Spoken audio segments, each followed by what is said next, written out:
মুআজ্জাজ মুহতারাম সম্মানিত উপস্থিতি, আল্লাহ জাল্লা শানুহু আম্মা নাওয়াহু আলী শান দরবারে লাখো কোটি শুকর সুজুদ যে মহান আল্লাহ রব্বুল ইজ্জত ওয়াল জালাল অত্যন্ত দয়া করে মায়া করে আজকে সাইয়্যিদুল আইয়াম সপ্তাহের শ্রেষ্ঠ দিন জুমার দিন পৃথিবীর সর্বশ্রেষ্ঠ জায়গা আল্লাহ পবিত্র ঘর জামে মসজিদে সালাতুল জুমআ আদায় করার জন্য আমাদেরকে আসার এবং বসার তৌফিক এবং সুযোগ দিয়েছেন। সর্বপ্রথম মহান মালিকের দরবারে শুকরিয়া আদায় করি, অন্তর এবং স্তন থেকে কালিমাতুশ শুকর আদায় করি। আলহামদুলিল্লাহ। সম্মানিত উপস্থিতি, বছর ঘুরে আবার আমাদের মাঝে এসে উপস্থিত হয়েছে পবিত্র মাস মাহে রবিউল আউয়াল। এই মাসটি একজন মুমিনের কাছে অত্যন্ত গুরুত্বপূর্ণ একটি মাস। এর সবচেয়ে বড় যে কারণটি রয়েছে এটা হলো আপনার আমার নবী বিশ্বনবী সাইয়্যিদুল মুরসালিন রাহমাতুল লিল আলামিন জনাবে মুহাম্মদুর রাসূলুল্লাহ সাল্লাল্লাহু আলাইহি ওয়াসাল্লামের শুভাগমন এবং এই পৃথিবী থেকে মহান রবের সান্নিধ্যে যাওয়ার বিশেষ মুহূর্তটা এই মাসেই ছিল। এটাকে সামনে রেখে সাধারণত বিশেষ করে বিশ্বনবী সাল্লাল্লাহু আলাইহি ওয়াসাল্লামের জীবনের উপরে, হায়াতের উপরে বিভিন্ন ধরনের আলোচনা, বিভিন্ন প্রোগ্রাম আমাদের দেশসহ সারা বিশ্বের বিভিন্ন জায়গায় পালিত হয়। আসলে বিশ্বনবী সাল্লাল্লাহু আলাইহি ওয়াসাল্লাম কোনো মাসিক নবী বা দৈনিক নবী এমনটি নয়। একজন মুমিনের জন্য হায়াতে জিন্দেগির প্রত্যেকটা মুহূর্তে বিশ্বনবী সাল্লাল্লাহু আলাইহি ওয়াসাল্লামকে প্রয়োজন রয়েছে। আল্লাহ রাসূল সাল্লাল্লাহু আলাইহি ওয়াসাল্লামের দিক নির্দেশনা ছাড়া, বিশ্বনবী সাল্লাল্লাহু আলাইহি ওয়াসাল্লামের আমলের অনুসরণ ছাড়া একটি মুহূর্ত একজন মুমিনের সামনে থেকে অতিবাহিত হয় না, হতে পারে না, হওয়া সম্ভব নয়। আল্লাহ সুবহানাহু ওয়া তাআলা সবচেয়ে বেশি যাকে মহব্বত করেছেন সাইয়্যিদুল মুরসালিন হিসেবে আল্লাহ তাআলা তাকে পাঠিয়েছেন। সকল নবীদের সরদার, সকল নবীদের নবুয়তের সূর্য, সভাপতিত্বের ভাষণে যিনি এসেছেন সর্বশেষ, যার পরে আর কোনো নবী আসবেন। বিশ্বনবী সাল্লাল্লাহু আলাইহি ওয়াসাল্লামকে আখির জামানার পয়গম্বর হিসেবে আল্লাহ তাআলা পাঠিয়েছেন। আমাদের অত্যন্ত সৌভাগ্য যে আমাদের আবেদন দরখাস্ত ছাড়াই মহান মালিক আল্লাহ জাল্লা শানুহু রাসূলের এই সময় আমাদেরকে তার উম্মত হিসেবে আল্লাহ তাআলা পাঠিয়েছেন। এর আগে অনেক নবীরাও আবেদন করেছেন বিশ্বনবী সাল্লাল্লাহু আলাইহি ওয়াসাল্লামের এই সময় আসার জন্য, কিন্তু আল্লাহ সুবহানাহু ওয়া তাআলা আমাদেরকে সর্বশ্রেষ্ঠ নবীর সর্বশ্রেষ্ঠ উম্মত হিসাবে আমাদেরকে পাঠিয়েছেন। এটা আমাদের জন্য সৌভাগ্য। মহান মালিকের শুকরিয়া আরো একবার আদায় করি আলহামদুলিল্লাহ। বিশ্বনবী সাল্লাল্লাহু আলাইহি ওয়াসাল্লামের জীবনের বিভিন্ন অংশ থেকে আমাদেরকে জানতে হবে, শিখতে হবে। আল্লাহ রাসূল সাল্লাল্লাহু আলাইহি ওয়াসাল্লামের হায়াতে জিন্দেগি আমাদের পড়তে হবে। সর্বোপরি বিশ্বনবী সাল্লাল্লাহু আলাইহি ওয়াসাল্লামের হায়াতে জিন্দেগির প্রত্যেকটা অংশ আমাদের জন্য যেটা জরুরি এটা হলো অনুসরণ এবং অনুকরণ করা। শুধুমাত্র আলোচনার মাঝে সীমাবদ্ধ না থাকা, আলোচনা শুনলাম ভালো লাগলো, বিষয়টি এমন নয়। এর যে আলোচনাগুলো আমার জন্য প্রয়োজন, আমার ব্যক্তি জীবনে, আমার পারিবারিক জীবনে, আমার রাষ্ট্রীয় জীবনে, আমার আন্তর্জাতিক জীবনে, আমার চলাফেরার জন্য যে স্তরের যে আমলগুলোর প্রয়োজন, এই আমলগুলো হাতে কলমে শেখা, বাস্তবায়ন করা, এটা নিজের জীবনে আনার জন্য সর্বোচ্চ চেষ্টা করা। একটা কথা স্পষ্ট মনে রাখতে হবে, বিশ্বনবী সাল্লাল্লাহু আলাইহি ওয়াসাল্লামের পূর্ণাঙ্গ অনুসরণ অনুকরণ ছাড়া, তার আমলের ছিল লাগা ছাড়া কোনো আমল আল্লাহর কাছে কবুল হবে না, গ্রহণযোগ্য হবে না। মন মতো মন চাহি আমি একটা করলাম, যতটুকু ভালো লাগলো করলাম, এই আমল আল্লাহ সুবহানাহু ওয়া তাআলার কাছে গ্রহণযোগ্য নয়। ইহুদিদের একটি স্বভাব ছিল, কোরআনে মাজিদ আল্লাহ সুবহানাহু ওয়া তাআলা উল্লেখ করেছেন, ইউহাররিফুনাল কালিমা আন মাওয়াদি'i, তারা তাদের যতটুকু ভালো লাগতো, যতটুকু পছন্দ হতো, যতটুকু মনে করতো যেটা আমার জন্য ফিট আছে, ঠিক আছে, সেটা করতে হবে। বাকি যেটা পড়লে মনে হবে একটু কষ্ট হবে বা পারবো না, ওই জিনিসগুলো তারা কিতাব থেকে একেবারেই লুকায়িত করতো। এটা আমলে তারা আল্লাহ সুবহানাহু ওয়া তাআলা কোরআনে মাজিদে এই বিষয় সতর্ক করেছে। তোমার পূর্ণাঙ্গ জীবনটা যাতে বিশ্বনবী সাল্লাল্লাহু আলাইহি সাল্লামের অনুসরণ অনুকরণে কাটে, এটা তোমাকে চেষ্টা করতে হবে। আম্মা জান আয়েশা রাদিয়াল্লাহু তাআলা আনহাকে জিজ্ঞাসা করা হয়েছে, বিশ্বনবী সাল্লাল্লাহু আলাইহি ওয়াসাল্লামের চরিত্রটা আসলে কি ছিল? আল্লাহ রাসূলকে মানব, বিশ্বনবী সাল্লাল্লাহু আলাইহি সাল্লামকে জানব, এটার মূল কথাটা আসলে কি? কিভাবে আমরা মানব? তার চারিত্রিক বৈশিষ্ট্যটা আসলে কি ছিল? তার পূর্ণাঙ্গ চরিত্রটা কি ছিল? আম্মা জান আয়েশা রাদিয়াল্লাহু তাআলা আনহা এক কথায় যে উত্তরটি দিয়েছিলেন, অত্যন্ত গুরুত্বপূর্ণ জামে মানে উত্তর, এটা আমাদের জন্য একই উত্তর। আম্মা জান আয়েশা রাদিয়াল্লাহু আনহা তখন বলেছিলেন, কানা খুলুকুহু আল কুরআন, বিশ্বনবীকে জানতে চাও, বিশ্বনবীর আখলাক মানতে চাও, তাহলে তুমি কোরআন তেলাওয়াত করো, কোরআন দেখো। কোরআনে যা বলা হয়েছে বিশ্বনবী সাল্লাল্লাহু আলাইহি সাল্লাম তার হায়াতে জিন্দেগিতে পূর্ণাঙ্গভাবে শতভাগ সেটাই বাস্তবায়ন করে দেখিয়েছেন। সুবহানাল্লাহ। তাহলে আমাদের সামনেও সেই কোরআন রয়েছে। এই কোরআনটাই বিশ্বনবীর আদর্শ, এটাই হলো আখলাক, এটাই হলো একজন মুমিনের জীবনের সবচেয়ে বড় পাথেয়। খায়রুস সাদিত তাকওয়া, এটা যখন পূর্ণাঙ্গভাবে অনুসরণ করে এই পাথেয়টা কোনো মুমিন নিয়ে সামনে অগ্রসর হবে, তার জীবনটা আল্লাহ সুবহানাহু ওয়া তাআলা আলোকিত করে দিবেন, সফল করে দিবেন। তাহলে আজকে এই আলোচনার প্রথম যে মেসেজ, যে বক্তব্য, আমাদের পুরা জীবনের ভিতরে বিশ্বনবী সাল্লাল্লাহু আলাইহি সাল্লামের সেই আমলের ছাপ আমাদের রাখতে হবে, এটা থাকতে হবে। আল্লাহ রাসূলের সেই আমলের স্বীকৃতি, সেই সিল, এটা আমাদের প্রয়োজন রয়েছে। এটা ছাড়া প্রিয় ভাই কখনো সফলতা অর্জন করা সম্ভব নয়। রবিউল আউয়াল মাস আসলো, বিশ্বনবীর কিছু আলোচনা শুনলাম, কিছু ভালো লাগলো, কিছু মিলাদ মাহফিল করলাম, কিছু জশ্ন জুলুস করলাম, হক আদায় হয়ে গিয়েছে, অসম্ভব কথা। বিশ্বনবী সাল্লাল্লাহু আলাইহি ওয়াসাল্লামের এই শুভাগমনে পৃথিবীর সবাই আনন্দিত হয়েছে। একজন কাফের, একজন মুশরিক, তারাও আনন্দিত হয়েছে। সমস্যাটা বেঁধেছে ওই জায়গায় যখন বিশ্বনবী 40 বছর পার হয়েছে, বিশ্বনবী যখন নবুয়তের কথা বললেন, লা ইলাহা ইল্লাল্লাহ, এই স্লোগানটা যখন সামনে আনলেন যে আল্লাহ তাআলার একত্ববাদকে তোমরা মেনে নাও, তাওহীদকে মেনে নাও, আল্লাহ তাআলার উপরে পরিপূর্ণ আস্থা, অবিচল বিশ্বাস তোমাদেরকে আনতে হবে, তখনই বিশ্বনবীর সাথে বিরোধিতা শুরু হয়েছে। 40 বছর পর্যন্ত আল্লাহ রাসূলের সাথে কোনো বিরোধিতা হয় নাই। কোরআনুল কারীমে আল্লাহ বলেছেন, ফাকাদ লাবিস্তু ফীকুম উমরান মিন ক্বাবলি আফালা তাআকিলুন। আরে আমি এখন যখন তাওহীদের কথা বললাম, আল্লাহর দিকে তোমাদেরকে দাওয়াত দিচ্ছি, আমাকে বিভিন্ন ভাবে তোমরা চাপ দিচ্ছ, তোমরা অফার দিচ্ছ, দুনিয়ার লোক দেখাচ্ছ, শুনে রাখো, ওই আসমানের চাঁদ যদি আমার হাতে এনে দাও, সমস্ত রাজত্ব আর ক্ষমতা যদি আমাকে দাও, এই মক্কার জাসিরাতুল আরবের সবচেয়ে সুন্দরীকেও যদি বিবাহ দাও, তাহলে আমি যে জায়গায় আছি এখান থেকে এক চুলো সরব না। আমি যে তাওহীদের কথা বলছি, যে দাওয়াতের কথা বলছি, যে আল্লাহর কথা বলছি, যে আল্লাহর বরত্বের কথা বলছি, সেখান থেকে এক চুল পরিমাণ আমি পিছপা হব না। বিশ্বনবী স্পষ্ট ভাষায় এটা জানিয়ে দিলেন। এর আগ পর্যন্ত সবাই তাকে আল আমিন বলেছে, আপনি অনেক মহান, অনেক মহিয়ান, অনেক ভালো, আপনি আল আমিন, আমি চির সত্যবাদী, আপনি বিশ্বাসী, সমস্ত আমানত বিশ্বনবীর কাছে এসে যাচ্ছে। মক্কার যত ধরনের সম্পদ, ওই সময় ব্যাংক সিস্টেম যেটা ছিল, আমানত জমা রাখার জন্য যে ব্যবস্থা, এটা সবাই বিশ্বনবী সাল্লাল্লাহু আলাইহি ওয়াসাল্লামের কাছে এসে। এই কারণে সিরাতের ভিতরে যে অংশগুলো পাওয়া যায়, বিশ্বনবী সাল্লাল্লাহু আলাইহি সাল্লাম যখন হিজরত করবেন, ওই মুহূর্তে মক্কার সবাই বিরোধিতা করছে। এই মুশরিকগুলো আল্লাহ রাসূলের সাথে শত্রুতা করছে, তার ঘরটা ঘেরাও দিয়ে ফেলেছে, আল্লাহ রাসূলের উপরে চূড়ান্ত আক্রমণ করবে। এমন এক পরিস্থিতিতেও বিশ্বনবী কতটা সতর্ক ছিলেন মানুষের আমানতের ব্যাপারে। আল্লাহ রাসূলের এই আখলাক শিখতে হবে। শুধু জানলাম যে রাসূল অনেক মহান, এটা নয়, প্রত্যেকটা অংশে আমার জন্য কি শিক্ষা রয়েছে। আমানতদারির ক্ষেত্রে আল্লাহ রাসূলের এই জায়গার যে অবদান, যে ভূমিকা বিশ্ববাসীকে তিনি দেখিয়েছেন, দ্বিতীয় কোনো ব্যক্তির পক্ষে এটা কখনোই সম্ভব নয়।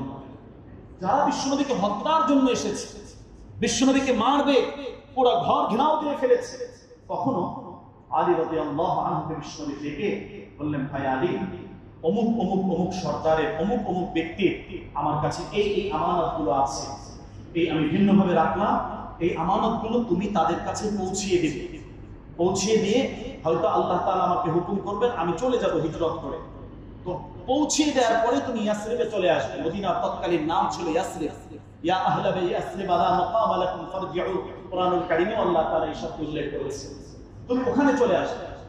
সাইয়্যিদুনা আলী রাদিয়াল্লাহু আনহু থেকে বক্তব্য আসছে স্পষ্ট যে আমার জীবনে আগে পড়ে এত সুন্দর চমৎকার ঘুম এর আগে পরে কখনোই হয় নাই। বিশ্বনবী সাল্লাল্লাহু আলাইহি সাল্লাম যখন আমাকে বলেছিলেন যে আলী এই সম্পদগুলো তোমার কাছে দিয়ে গেলাম, আমানতগুলো, এগুলো যার যারটা তার কাছে পৌঁছিয়ে এরপর তুমি মদিনায় এসে আমার সাথে সাক্ষাৎ করবে। আলী রাদিয়াল্লাহু আনহুর ইয়াকিন আর বিশ্বাস কেমন ছিল বিশ্বনবী সাল্লাল্লাহু আলাইহি সাল্লামের কথার উপরে। যেহেতু বিশ্বনবী বলেছেন তুমি এগুলো পৌঁছিয়ে দিয়ে মদিনায় এসে আমার সাথে, ইয়াসরিবে এসে আমার সাথে দেখা করবে, বলছে আমি নিশ্চিত ছিলাম আমাকে কেউ কোনো ক্ষতি করতে পারবে না ইনশাআল্লাহ। যত শত্রুই আসবে আমাকে কোনো ধরনের আক্রমণ করতে পারবে না, কারণ আমার প্রিয় হাবিব জনাবে মুহাম্মদুর রাসূলুল্লাহ সাল্লাল্লাহু আলাইহি সাল্লাম বলেছেন যে তুমি মদিনায় এসে আমার সাথে সাক্ষাৎ করবে। আল্লাহর রাসূল যেহেতু বলেছেন অবশ্যই আমি মদিনায় পর্যন্ত পৌঁছতে পারবো, এর আগে আমার মৃত্যু হবে না ইনশাআল্লাহ। তার বিশ্বাস এবং ইয়াকিনের জায়গায় তিনি নিশ্চিন্তে একটা ঘুম দিয়েছেন। সকালবেলা উঠে যার যার সম্পদ তার কাছে দিয়ে তারপরে তিনি নিজ দায়িত্বে নিজভাবে চলে গিয়েছেন। তো বিশ্বনবী সাল্লাল্লাহু আলাইহি ওয়াসাল্লামের এই জায়গা থেকে দুটি গুরুত্বপূর্ণ বিষয় আমাদের সামনে আনতে হবে। একটা হলো আমানতের ক্ষেত্রে সতর্কতা।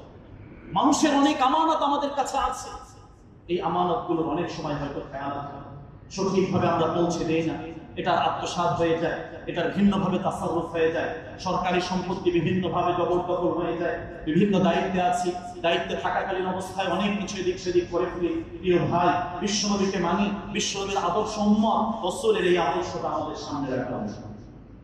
জীবনের প্রতিটা অংশে, শয়নে স্বপ্নে সর্বদা, সব জাগ্রত অবস্থায়, সব জায়গায় এটা আমাদের সামনে রাখা উচিত।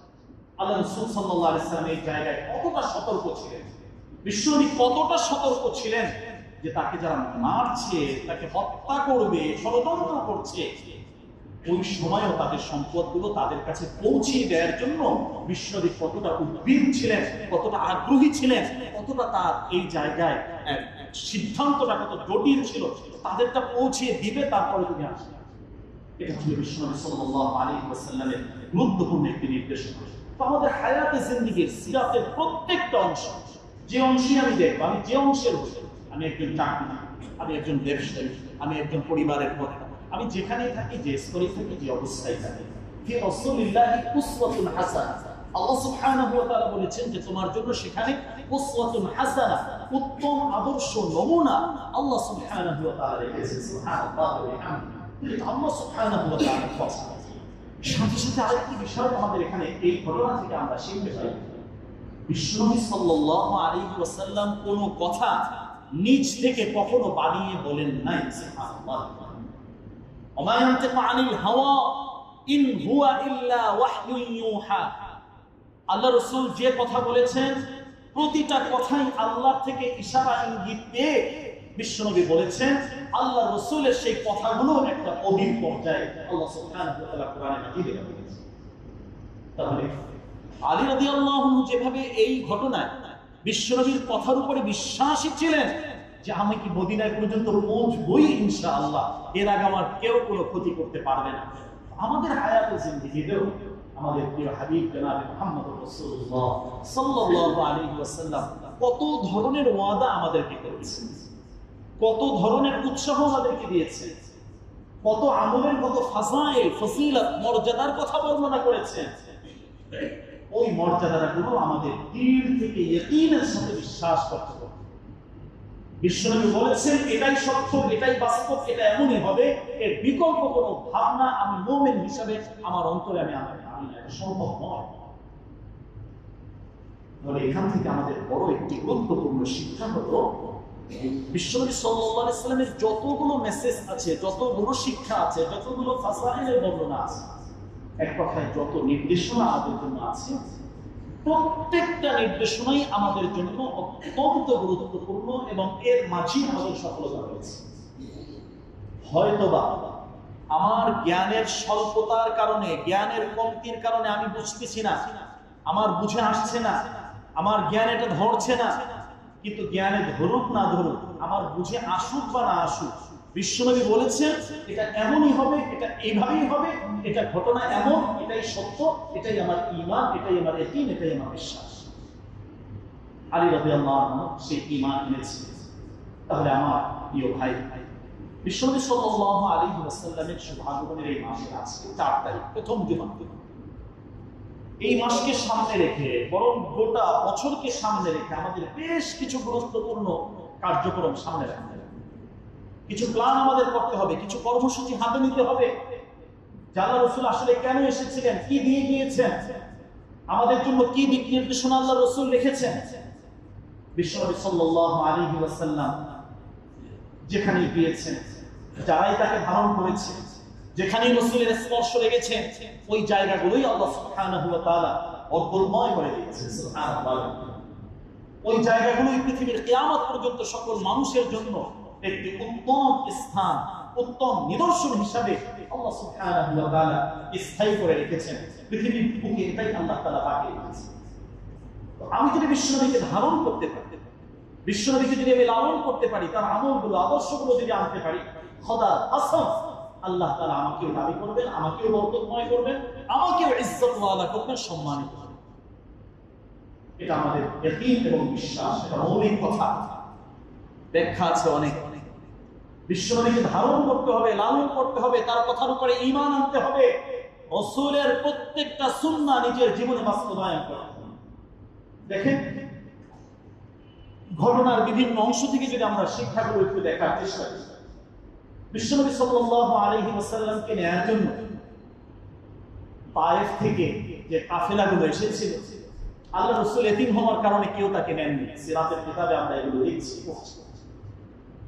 যাদের বাবা আছে, মা আছে, বা যাদের থেকে বিশেষ উপঢৌকন পাবে, ওই বাচ্চাগুলোকে সবাই নিয়ে গিয়েছে। তায়েফ শহর থেকে আরো 80 কিলোমিটার হালিমাতু সাদিয়া রাদিয়াল্লাহু আনহা তিনি সেখান থেকে আসেন।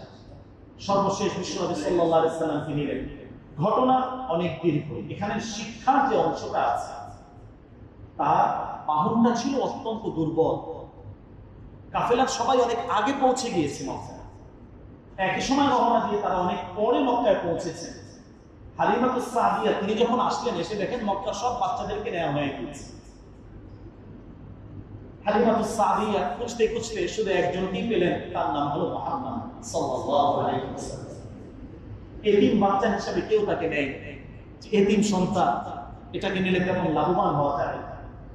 হালিমাতু সাদিয়া ঘটনার এই জায়গায় মূল যে বিষয়টি, যে বাহনটি সবচেয়ে দুর্বল ছিল, যেটা আসতে অনেক দেরি করেছে, এই মুহাম্মদ সাল্লাল্লাহু আলাইহি ওয়াসাল্লামকে যখন হালিমাতু সাদিয়া বুকে জড়ালেন, এটাই তার কপালকে খুলে দিল, তার ভাগ্যকে উন্মোচন করে দিল। কাফেলার অন্যান্যরা সবার আগে তারা অনেক দূরে চলে গিয়েছেন, বাচ্চা কাচ্চা নিয়ে তারা চলে যাচ্ছে। সবার শেষে রওনা দিয়ে ওই সময় তায়েফের ভিতরে দুর্ভিক্ষ ছিল, খাবারের অনেক সংকট ছিল। পুরা এই অংশের শিক্ষাটা যদি আমরা দেখি, রাসূলকে যখনই হালিমাতু সাদিয়া বুকে জড়ালেন, এখান থেকেই তার হায়াতের জীবনের বরকতটা শুরু হয়ে গেছে। যে বাহনটা সবচেয়ে বেশি দুর্বল, ওই বাহনটাই সবচেয়ে বেশি দ্রুত এবং শক্তিশালী হয়ে গিয়েছে। কাফেলার অন্যান্যরা অনেক আগে চলে গিয়েছেন, তিনি তাদের অনেক পরে এসেও যখন মুহাম্মদ হাবিব সাল্লাল্লাহু আলাইহি ওয়াসাল্লামকে দিলেন, সাথে সাথে বাহনটা এত বেশি দ্রুত হয়েছে যে ওদের সবাইকে ছাড়িয়ে সবার আগে তাদের গন্তব্যে এই বাহনটি পৌঁছে গিয়েছে। তায়েফ শহরে যাওয়ার পরে তাদের নিজস্ব এলাকায় যখন গিয়েছেন, দুর্ভিক্ষ চলছে, অন্য অন্য প্রাণীগুলো কোনো খাবার পাচ্ছে না, কিন্তু হালিমাতু সাদিয়া যে বকরির পালগুলো রেখেছে, মুহাম্মদ সাল্লাল্লাহু আলাইহি সাল্লামের বরকতে তারা সকালবেলা খালি পেটে যায়, সন্ধ্যাবেলা ভর পেটে তারা চলে আসে। সুবহানাল্লাহ। এভাবে এক এক করে বহু বারাকা সেখানে একটা একটা করে তারা দেখতে লাগে। তো এই জায়গায় প্রিয় ভাই, বিশ্বনবী সাল্লাল্লাহু আলাইহি সাল্লামের কাজ যেখানে লেগেছে, আল্লাহ রাসূলকে যারা একটু মহব্বত করেছেন, ভালোবেসেছেন, তাদেরকে আল্লাহ তাআলা সম্মানিত করে দিয়েছেন, দাবি করে দিয়েছেন। আমি আজকে বলবো, হৃদয় থেকে, অন্তরের সর্বোচ্চ স্তর থেকে রাসূলের ভালোবাসা তৈরি করার জন্য চেষ্টা করুন। কোন ধরনের তর্ক বিতর্ক নয়, আল্লাহ রাসূল সাল্লাল্লাহু আলাইহি সাল্লামকে দিল থেকে ভালোবেসে, হৃদয় থেকে পূর্ণভাবে আল্লাহ রাসূলকে সামনে রেখে চোখের দুফোঁটা অস্ত্র, একটু জল, একটু চোখের পানি একটু ছাড়তে পারলে, রাসূলের মহব্বত একটু কাঁদতে পারলে ইনশাআল্লাহ সুম্মা ইনশাআল্লাহ এটাই একজন বান্দার জন্য সুপারিশের মাধ্যম হয়ে যাবে। বিশ্বনবী সাল্লাল্লাহু আলাইহি ওয়াসাল্লামের মাধ্যমে সবকিছু বারাকা বরকতপূর্ণ হয়ে গেছে। মক্কায় আল্লাহ রাসূল ছিলেন, মক্কাটা দামি হয়েছে, সারা পৃথিবীর শেষ পর্যন্ত সকল মানুষের জন্য আল্লাহ তাআলা এটাকে বরকতময় করে দিয়েছেন। লাল্লাযী বিবারকাতা মুবারাক, আল্লাহ তাআলা কোরআনে সেই বরকতের শব্দ বলেছেন। মদিনা এটাকে আলোকিত আল্লাহ তাআলা করে দিয়েছেন। মুনাওয়ারা, একজন মুমিন যত বড় শক্ত হৃদয়ের হোক, যত বড় পাপিষ্ঠ হোক, যখন মদিনায় যায়, বিশ্বনবী সাল্লাল্লাহু আলাইহি ওয়াসাল্লামের রওজায়ে খালের সামনে দাঁড়ায়, তার চোখ থেকে এমনিতেই অশ্রু বের হতে থাকে, হৃদয়টা নরম হয়ে যায়, কেমন এক আবেগ আর ভালোবাসা তখন কাজ করতে থাকে। যত বড় পাপিষ্ঠ হোক, যত বড় ঘৃণিত হোক, যত বড় গুনাহগার হোক, এমন এক রহমতের ভিতরে, আলোকিত মদিনার ভিতরে যখন তারা যায়, যখন এখান থেকে বিদায় নেয়, অজর ধারায় তারা কাঁদতে থাকে। বহু হাজী সাহেবকে দেখেছি, কি জন্য কাঁদে ভাই, কি জন্য কাঁদে তা আমরা নিজেরাও জানি না, চোখ থেকে শুধু অশ্রু আসে বিশ্বনবীর ভালোবাসার মহব্বত। اللهم صل على محمد، اللهم صل على محمد، اللهم صل على محمد صلى الله عليه وسلم। বিশ্বনবী সাল্লাল্লাহু আলাইহি ওয়াসাল্লামের এই মায়া, ভালোবাসা, মহব্বত একজন মুমিনকে এমন ভাবে আলোকিত করে দেয়, এমন ভাবে তাকে পরিশুদ্ধ করে দেয়, এমন ভাবে তাকে জান্নাতের দিকে অগ্রসর করে আল্লাহ রাসূলের সুপারিশটা তার জন্য বাধ্য হয়ে যায়। বিশ্বনবীর মহব্বত তার ভিতরে একটা ভেতর থেকে কাজ করা শুরু। আমার প্রিয় ভাই, আল্লাহ রাসূল সাল্লাল্লাহু আলাইহি ওয়াসাল্লামকে শুধু মাসিক একদিন স্মরণ করলাম, রবিউল আউয়ালে 12 তারিখ আসলো, খুব জাঁকজমকপূর্ণ ভাবে রাসূলকে মনে করলাম। প্রিয় ভাই, দায়িত্ব এই জায়গায় আমাদের শেষ নয়। বছরে একদিন স্মরণ করলাম, দায়িত্ব এখানে শেষ নয়। আমাদের প্রিয় নবী বিশ্বনবী প্রত্যেকটা মুহূর্তের জন্য আমাদের জন্য জরুরি। আল্লাহ তাআলা তার কালিমা যে দিয়েছেন, কালিমার অর্ধেক নিজের জন্য রেখেছেন, বাকি অর্ধেক তার হাবিব সাল্লাল্লাহু আলাইহি ওয়াসাল্লামের জন্য দিয়েছেন। লা ইলাহা ইল্লাল্লাহ মুহাম্মাদুর রাসূলুল্লাহ, অর্ধেক অর্ধেক। লা ইলাহা ইল্লাল্লাহ এখানে 12টি অক্ষর, মুহাম্মাদুর রাসূলুল্লাহ এখানেও আল্লাহ তাআলা ওই 12টি অক্ষর রেখেছেন। লা ইলাহা ইল্লাল্লাহ লিখতে কোনো ধরনের নকশা নেই, মুহাম্মাদুর রাসূলুল্লাহ এখানে লিখতেও কোনো ধরনের নকশা নেই। এই যে 24টি অক্ষরের মাধ্যমে একটি কালেমা আল্লাহ সাজিয়েছেন, এটা আমাদের জীবনের মূল মাপকাঠি। এটার মাধ্যমে আমরা মুমিন হচ্ছি, এটার মাধ্যমে তাওহীদের ভিতরে ঢুকছি। একজন মানুষের প্রত্যেকটা দিনের ঘন্টা হলো 24টা। এই 24টা ঘন্টার প্রতিটা মুহূর্তই তার সামনে লা ইলাহা ইল্লাল্লাহ থাকতে হবে, মুহাম্মাদুর রাসূলুল্লাহ থাকতে হবে। লা ইলাহা ইল্লাল্লাহ থাকবে তার দিলের ভিতরে, অন্তরের ভিতরে, কলিজার ভিতরে। আল্লাহর উপরে তাওহীদের আস্থা এবং বিশ্বাস থাকবে, তার ক্ষমতার উপরে বিশ্বাস থাকবে, তার রাজত্বের উপরে বিশ্বাস থাকবে, আসমাউল হুসনার উপরে বিশ্বাস থাকবে। আর মুহাম্মাদুর রাসূলুল্লাহ তার দেহের ভিতরে থাকবে, বডির ভিতরে থাকবে। দেহের প্রত্যেকটা অংশে যেন রাসূলুল্লাহ সাল্লাল্লাহু আলাইহি ওয়াসাল্লামের ছাপ থাকে। এটা হলো প্রত্যেকটা মুমিনের জন্য দায়িত্ব আর জিম্মাদারি। কোনো ধরনের অজুহাত চলবে না, এ কথা বললে চলবে না জানতাম না, বুঝি নাই। কেন জানো না? তোমার সামনে জানার সমস্ত মাধ্যম ছিল, কেন তুমি জানো না? এই মুহাম্মাদুর রাসূলুল্লাহর যে 24 ঘন্টার জীবন যাপন, যে নির্দেশনা আল্লাহ তাআলা দিয়েছেন, এটা বাধ্যতামূলক তোমাকে জানতে হবে। লা ইলাহা ইল্লাল্লাহ এর বিশ্বাস, এটা মনের ভিতরে তুমি রাখবে। মুহাম্মাদুর রাসূলুল্লাহ দিয়ে তোমার দেহটাকে তুমি সাজাবে, তোমার সূরত, তোমার সিরাত সবকিছু যাতে মুহাম্মাদুর রাসূলুল্লাহ অনুকরণ মতো হয়। তোমার জামা কাপড়, তোমার পোশাক পরিচ্ছদ, তোমার ঘর সংসার এবং তোমার চেহারাটা বিশেষ করে এটাও যাতে মুহাম্মাদুর রাসূলুল্লাহ সাল্লাল্লাহু আলাইহি ওয়াসাল্লাম ফলো করে। স্পষ্ট করে বলছি প্রিয় ভাই, আল্লাহ সুবহানাহু ওয়া তাআলা কোরআনে মাজিদে বললেন, মা আতাকুমুর রাসূল ফাখুযু, রাসূল যেটা নিয়ে এসেছেন সেটা তোমরা ধরো। এই আঁকড়ে ধরাটা তোমাদের জন্য ওয়াজিব, বাধ্যতামূলক। আমি আল্লাহ নির্দেশ দিচ্ছি তোমাদের।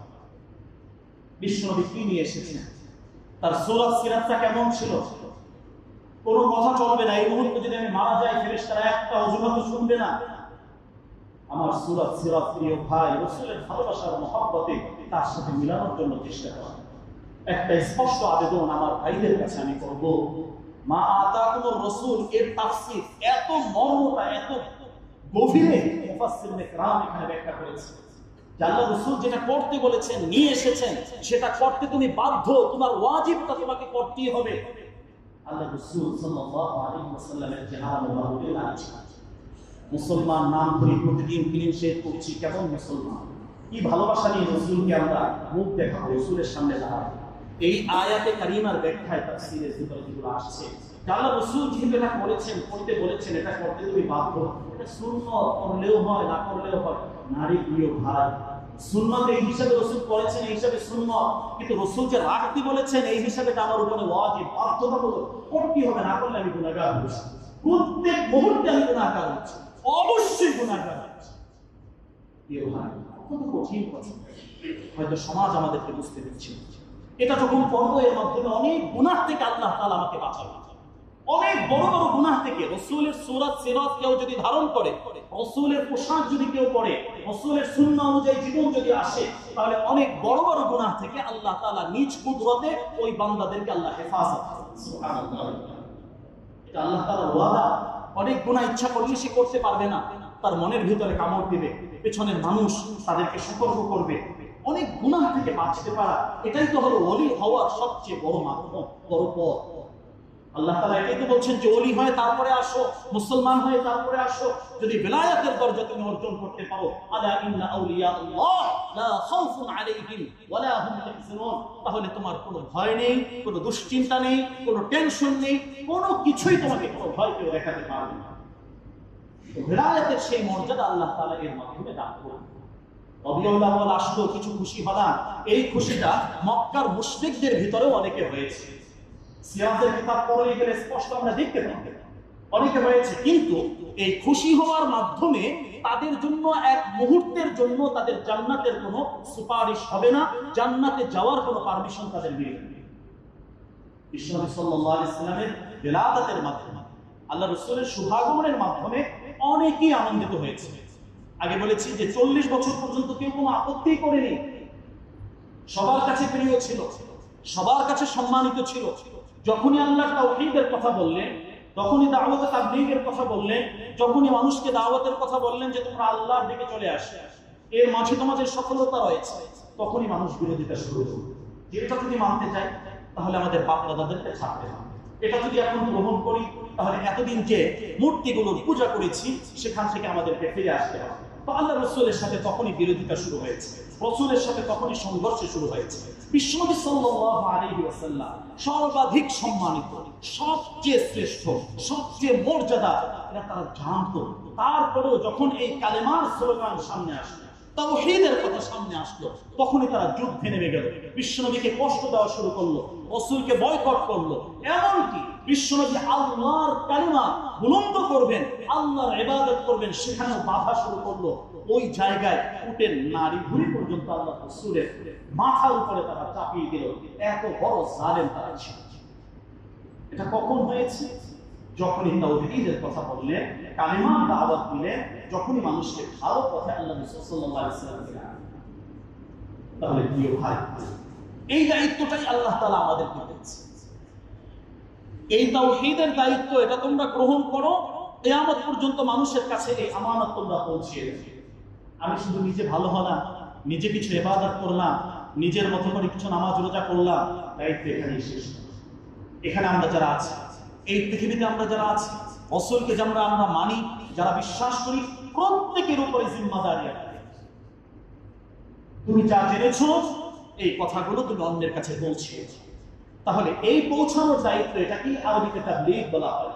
এই যে পৌঁছানোর দায়িত্ব, এটা শুধু এক শ্রেণীর নয়, এটা আমাদের সামগ্রিকভাবে সকলে সাহাবায়ে কেরাম এই কাজটি করেছেন। তুমি যা জেনেছো এটা তুমি পৌঁছিয়ে দাও। তাদের গুণগুলো যে সিরাতের ভিতরে এসেছে, এটা হলো তারা আল্লাহ রাসূলের দরবারে এভাবে কথা শুনতেন, আলোচনা শুনতেন।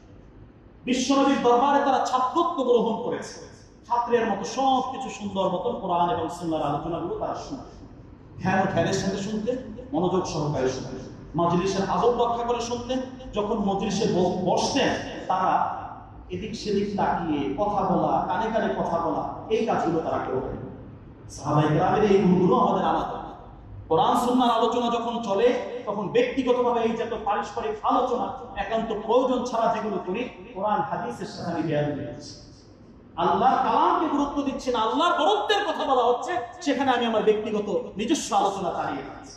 কোরআনের সাথে সাংঘর্ষিক একটি বিষয়, আমি কোরআন এবং সুন্নাহর এই আলোচনাকে সম্মান করতে পারলাম না, শ্রদ্ধা করতে পারলাম না।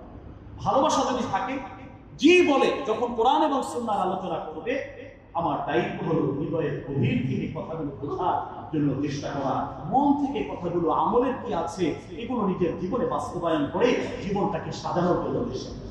আমাদেরকে শয়তান হয়তো ধোঁকা দেয়, অনেক ভাইকে ধোঁকা দিতে পারে। যখন আলোচনা চলে বারবার করে দেখি, কি যেন এক পিছনে তারা করছে। কোরআন সুন্নাহর আলোচনা কত বড় বেয়াদবি এটা হয়, কত বড় অসৌজন্যমূলক আলোচনা হয়, আস্তাগফিরুল্লাহ আল-আযীম, যে আলোচনাটাকে একেবারে তুচ্ছ মনে করছে।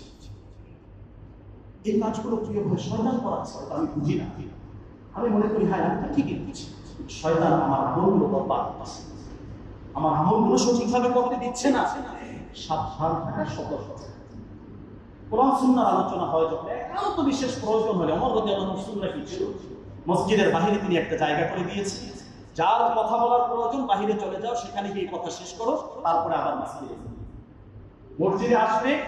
দুনিয়াবি এই ফালতু আলোচনা এগুলোর কোনো সুযোগ এখানে নেই। কারণ ওয়ান্নাল মাসাজিদা লিল্লাহ, এই মসজিদটা কার এটা মনে রাখতে হবে। আল্লাহ কোরআনে বলছেন লিল্লাহ, এটা একমাত্র আল্লাহ, এখানে অন্য কোনো কথা চলে না, চলতে যাওয়া যায় না, চলেও না। ফালা তাদউ মা'আল্লাহি আহাদা, এখানে আল্লাহর কথা ছাড়া অন্য কোনো কথা এখানে চলে না। ওমর রাদিয়াল্লাহু আনহু স্পষ্ট যে সুন্নাহ, তিনি বাহিরে একটি জায়গা করে রেখেছেন, তোমার যত কথা বলার প্রয়োজন তুমি বাহিরে যাও, কথা শেষ করো, আলোচনা শেষ করে তারপরে এসে সুন্দর মতো আদবের সাথে আবার তুমি মসজিদের আদব রক্ষা করে। প্রিয় ভাই, কোরআন সুন্নাহর আলোচনা এটা ভদ্রতার মাঝে আসে, আদব রক্ষা করলে আল্লাহ তাআলা তাদেরকে দামি বানিয়ে দেন। যখন কোনো বেয়াদবি হয়ে যায়, এর মাধ্যমে বঞ্চিত হয়ে যায় মানুষ, বিভিন্নভাবে বঞ্চিত হয়ে যায়। বঞ্চিত হওয়াটা অনেক সময় বোঝা যায়।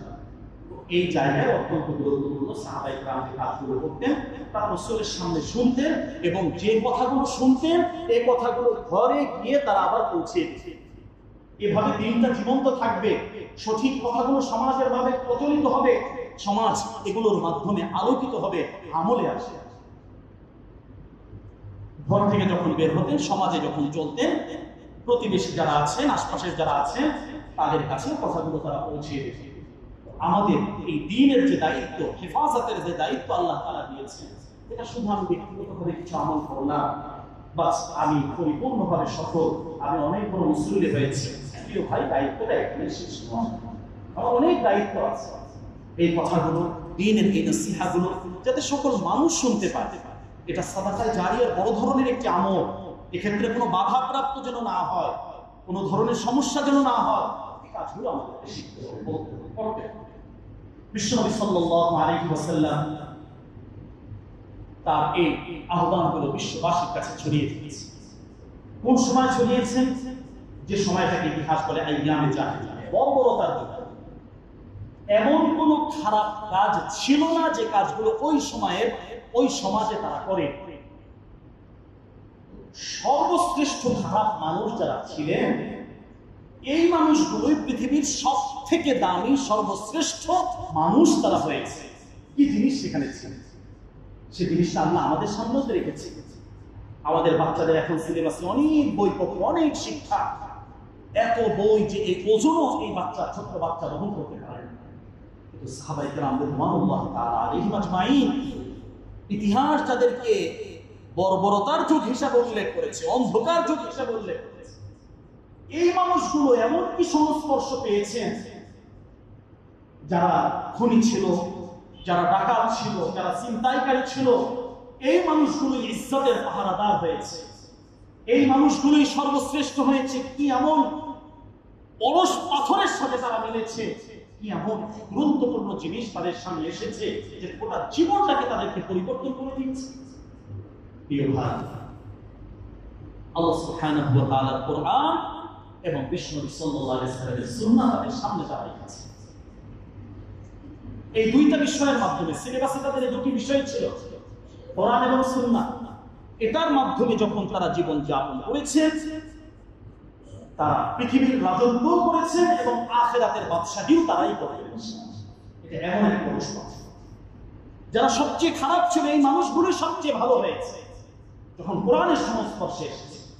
আলোচনার শুরুতেই বলেছি কারা খুলুকুহু আল কোরআন, এর ব্যাখ্যাটা এখন হলো যে আমার জীবনটা আমি পরিচালনা করব কিভাবে, আমার সামনেও আল্লাহ তাআলা সেই কোরআনটাকে রেখেছেন। বিশ্বনবীর সেই আদর্শটাই হলো কোরআন।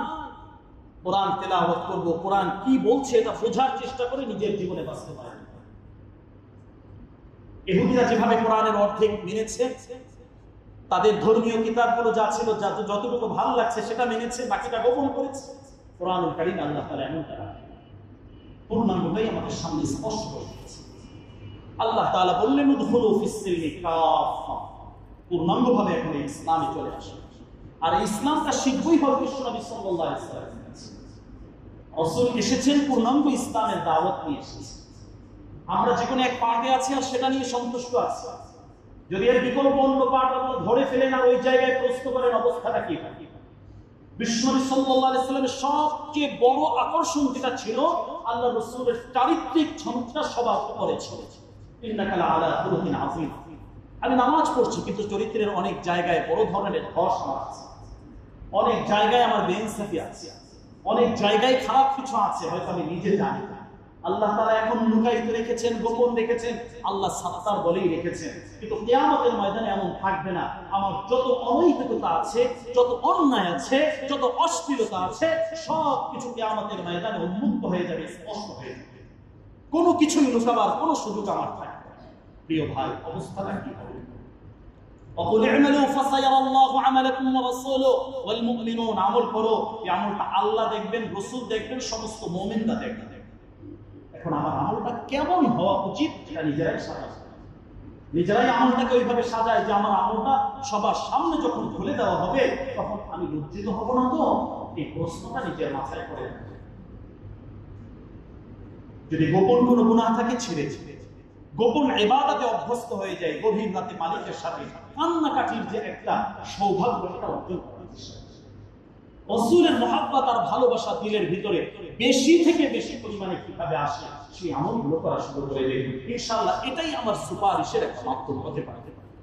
আল্লাহ যদি দয়া করেন তাহলে এটার মাধ্যমেই আমি নাজাত পেতে পারি, অন্যথায় আমলের হিসাব দিয়ে আমরা কেউ পার পাবো না। প্রিয় ভাই, তাহলে আইয়ামে জাহিলিয়া, বর্বরতার ওই যুগের মানুষগুলো সর্বশ্রেষ্ঠ মানুষ হয়েছেন এই রাসূলের স্পর্শে এসে, কোরআনের স্পর্শে এসে। তো এই স্পর্শটাই এখন আমাদের সামনে আছে। আমাদের জীবনের এটা একটা গুরুত্বপূর্ণ সিদ্ধান্ত হবে। প্রিয় ভাই, আজকে আলোচনা থেকে এই শিক্ষা নিব যে আমার হায়াতে জিন্দেগিতে বিশ্বনবী বিদায় হজের ভাষণে গুরুত্বপূর্ণ যে কথাটি নসিহতটি করে গিয়েছেন, তাওয়াক্কু ফীকুম আমরাইন লান তাদিল্লু মা তামাসসাকতুম বিহিমা কিতাবুল্লাহি ওয়া সুন্নাত রাসূলি। দুটি জিনিস তোমার সামনে রেখে যাচ্ছি, যখন তুমি এই দুটি জিনিসকে আঁকড়ে ধরবে এর মাধ্যমে তুমি সফল হবে, কখনোই তুমি পথভ্রষ্ট হবে না। তাহলে ইসলামটাকে সুন্দরভাবে আমার সামনে আল্লাহ রাসূল উপস্থাপন করেছেন। নবীজি যেভাবে ইসলাম উপস্থাপন করেছেন ওইভাবেই আমি বোঝার চেষ্টা করি, নিজের মতো করে ইসলামকে না বোঝার চেষ্টা করি। আমার যেটা ভালো লাগবে সেটা বুঝবো, যেটা ভালো লাগলো না সেটা বুঝলাম না, এমনটা যেন না। তাহলে সম্মানিত উপস্থিতি, আমরা রবিউল আউয়াল মাসে ঢুকেছি। এই মাস জুড়ে বিশ্বনবী সাল্লাল্লাহু আলাইহি সাল্লামের হায়াতে জিন্দেগির বিভিন্ন আলোচনা আমাদের সামনে আসে, বিভিন্ন শিক্ষণীয় বিষয় আসে। এক কথায় আমার পুরা জীবনের প্রত্যেকটা অংশে বিশ্বনবীর সুন্নাহ যাতে অবস্থান করতে পারে। সুন্নাহ বহির্ভূত জীবন যাপন এটা আমার ধ্বংসের কারণ, এটা আল্লাহর কাছে গ্রহণযোগ্য হবে না। তাহলে শেষ কথায় এসে আমরা যে জিনিসগুলো আজকে খুতবার মূল কথা হিসাবে আমরা রাখতে পারি, এটা হলো এই মাস সম্মানিত একটি মাস, আমলের একটি মাস। এই মাসের করণীয় ভিতরে আমরা যেটা করতে পারি, মৌলিকভাবে রাসূলের পূর্ণ ভালোবাসা আর মুহাব্বত আমাদের দিলের ভিতরে আনে। এই দিলের ভিতরে আনার জন্য যে আমলগুলো আছে সে আমলগুলো বেশি বেশি করা। এক নম্বর হলো বেশি থেকে বেশি পরিমাণ দুরূদ শরীফের আমল করা। আল্লাহুম্মা সাল্লি আলা মুহাম্মদ সাল্লাল্লাহু আলাইহি ওয়াসাল্লাম, আল্লাহুম্মা সাল্লি ওয়া সাল্লিম ওয়া বারিক আলাইহি। যে দুরূদ পারি ওই দুরূদ আমরা বেশি বেশি পড়ি। পুরা মাস জুড়ে, পুরা বছর জুড়ে, পুরা জীবন জুড়ে যারা এই আমলটা নিজেদের উপরে অভ্যস্ত করে নেবেন, বিশ্বনবীর একেবারেই নৈকট্য অর্জন করে তার কাছাকাছি তারা অবস্থান করবেন। সুবহানাল্লাহ। তাহলে আজকে এই খুতবা থেকে যে শিক্ষা আমরা দরুদের আমল বেশি বেশি করব। বিশ্বনবী সাল্লাল্লাহু আলাইহি ওয়াসাল্লাম তার জন্মদিন উপলক্ষে রোজা রেখেছে। আমাদের সুন্নাহ আমল হিসেবে আমরা রোজা অভ্যাস করতে পারি। বিশেষ করে সোমবার, বৃহস্পতিবার রোজা সহ রবিউল আউয়াল মাসে বেশি থেকে বেশি নফল রোজা যেটা আছে এটা আমরা এখানে গ্রহণ করতে পারি। বিশ্বনবী সাল্লাল্লাহু আলাইহি ওয়াসাল্লামের জীবনীটা আমাদের টেবিলে, আমাদের ঘরে, আমার সামনে রাখা উচিত, আমার মোবাইলে রাখা উচিত। এই মাসে আমরা একটা টার্গেট নিতে পারি, যে কোনো একটা সিরাতের কিতাব শুরু থেকে শেষ পর্যন্ত প্রত্যেকটা ভাই এবং প্রত্যেকটা বোন আমরা পড়ার চেষ্টা করি। দৈনিক 5 পৃষ্ঠা 10 পৃষ্ঠা করে হলেও রাসূলের জন্ম থেকে মৃত্যু পর্যন্ত যতগুলো অধ্যায় আছে, তার জন্মকালীন অবস্থা, জন্মের আগে, জন্মের পরবর্তী অবস্থা, শৈশবকালীন অবস্থা, তার যৌবনের অবস্থা, তার নবুয়তের আগের অবস্থা, নবুয়তের পরের অবস্থা, মাক্কি জীবনের অবস্থা, মাদানী জীবনের অবস্থা, মৃত্যুকালীন ওই অবস্থা, উম্মার জন্য যে নসিহা, এগুলো বিভিন্ন মুজিজাগুলো, অনেকগুলো অংশ এখানে আছে। এই অংশগুলো একটা একটা করে আমরা জানার জন্য চেষ্টা করি। প্রত্যেকেই যাদের ঘরে বিশ্বনবীর সিরাতের কিতাব নাই, রাসূলের ভালোবাসার মহব্বতে একটা কমসে কম নবীজির জীবনের উপরে কোনো একটা কিতাব আমরা কিনবো, হয়তো আল্লাহর কাছে এটা আমার একটা মাফ পাওয়ার ওসিলা হতে পারে যে রাসূলের জীবনীটা জানার জন্য, আল্লাহ শিখার জন্য একটা বই কমসে কম আমি কিনেছি। মানুষকে বিভিন্ন সময় অনেক উপহার উপলক্ষণ দেই, বিভিন্ন বিবাহ সাথীতে দিব, সাথে ধর্মীয় রকম কিছু কিতাবও দিয়ে দেই, পরে পড়ুক না পড়ুক, কিন্তু আমার সব কিন্তু আমি পাবো। এটা সাদাকায়ে জারিয়ার বড় আমল। একটা আমল করলেও আমি এখান থেকে অনেক বড় সওয়াব আমরা পাবো। বাচ্চাদেরকে রাসূলের এই আদর্শের দিকে আমাদেরকে আনতে হবে। আমার পুরো জীবনটা যাতে সুন্নাহ মোতাবেক হয়, আমার হায়াতে জিন্দেগিতে সুন্নতের গুরুত্বটা সর্বাধিক আনবো। কেন আনবো? যে ব্যক্তি জান্নাতে যেতে চায়, আমার সাথে জান্নাতে থাকতে চায়, সে যেন সুন্নতের অনুসারী হয়ে যায়। এখন রাসূলের সুন্নাহ কখনো অবহেলা করব না।